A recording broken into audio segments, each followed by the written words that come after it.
So this video is an extension of a previous video where we introduced how we could use RoadEng to calculate as-built quantities. And in that video we covered doing it both in terrain and location.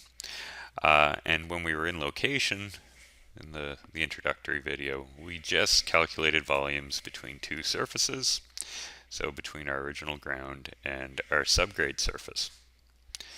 Now, this video we are going to add a couple extra surfaces in there to consider.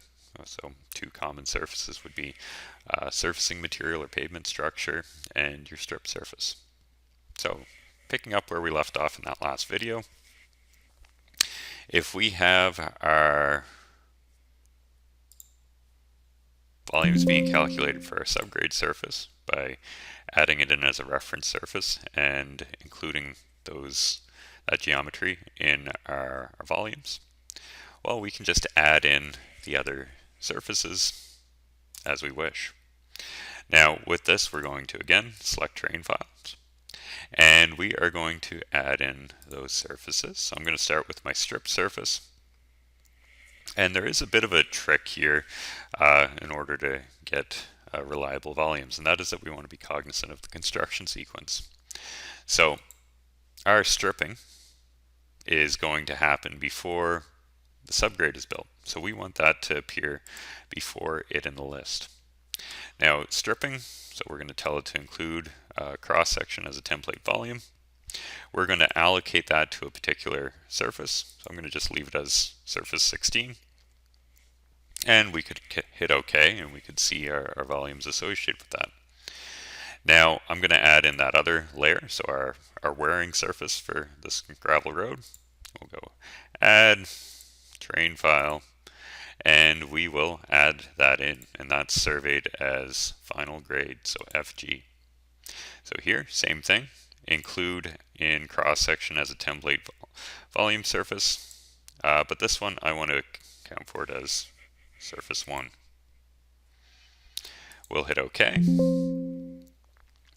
We'll hit continue here, and we will come up here and we'll recalculate our geometry and our volumes given this new set of inputs that we've provided. So with that, we can see, oh, we've got some more geometry showing up in our cross-section view. My mass haul would have changed a bit there. And, well, if we want to keep track of what's what, I'm going to just turn those off. So here, if I want to hatch my subgrade cut, I'm going to, and I can see that that is going up but not accounting for that surface 16. So it's being calculated the way I'd like. And similarly, I've got my subgrade cut accounting for my subgrade surface, but then when we add in that surface 1, we can see that's being filled back down onto our subgrade layer. So everything is looking right to me. Now, if we want to get that tabular breakdown in our data table for those two extra layers that we've added, we're going to right-click Data Options. We're going to go into our columns. And this is assuming that we've already got a data table configured to modify. And we'll add in that surface volume 1, and I want to include surface 16 cut. So we'll hit OK, and we can come down here and we can see those total volumes for our project below. Now if we didn't have a data table down here, it would have been quite easy to just click New Data Table, and we could have added in the columns that we'd like to see and specify the frequency that we see the reporting done.